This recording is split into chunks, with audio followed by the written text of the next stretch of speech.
ఒక సరికొత్త వీడియోతో మీ ముందుకు వచ్చేసాను. చూద్దామా ఏం వెరైటీనో. చూడండి, పుచ్చకాయను ఎంత షేప్ చేసుకుంటే చూస్తుంటేనే నోరొస్తుంది కదా.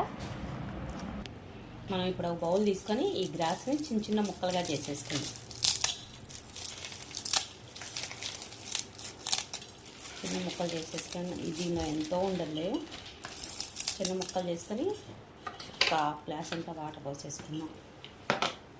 జస్ట్ ఇది తడిచే అంత చాలండి. చూడండి, తడిచింది అన్నట్టుగా దీన్ని పొయ్యి మీద పెట్టేద్దాం. మనకి మెత్తగా అయిపోయి కరిగిపోతుంది అనమాట. అప్పటిదాకా ఒక 5 మినిట్స్ మనం తిప్పుతూ ఉండి కొంచెం మెత్తగా అవ్వాలి. మనం పుచ్చకాయ మొత్తం జ్యూస్ చేసేసుకొని దాన్ని ఫిల్టర్ చేసేసుకోవాలి. మేమైతే ఫిల్టర్ చూడండి పుచ్చకాయతోటే ఫిల్టర్ చేసేస్తున్నాం. అలా పుచ్చకాయని పెట్టేసి పైన ఫిల్టర్ చేసేసుకుంటాం. మా అబ్బాయి టాలెంట్. అలా ఫిల్టర్ చేసేసుకోవాలి మొత్తం.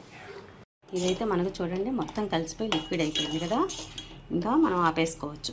ఆపేసుకొని పుచ్చకాయ జ్యూస్ని దానిలో పోసేసుకోవడం.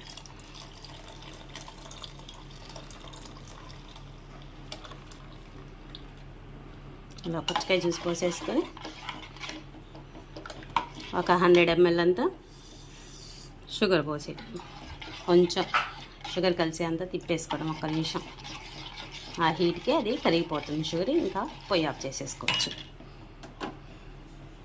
చూడండి, మనకైతే షుగర్ కలిసిపోయింది. కొంచెం చల్లారనిచ్చి నైట్ అంతా డీప్ ఫ్రిడ్జ్లో పెట్టేసుకోవాలి. ఇది నైట్ అంతా ఫ్రిడ్జ్లో ఉంటే బాగా గడ్డలాగా అయిపోతుంది.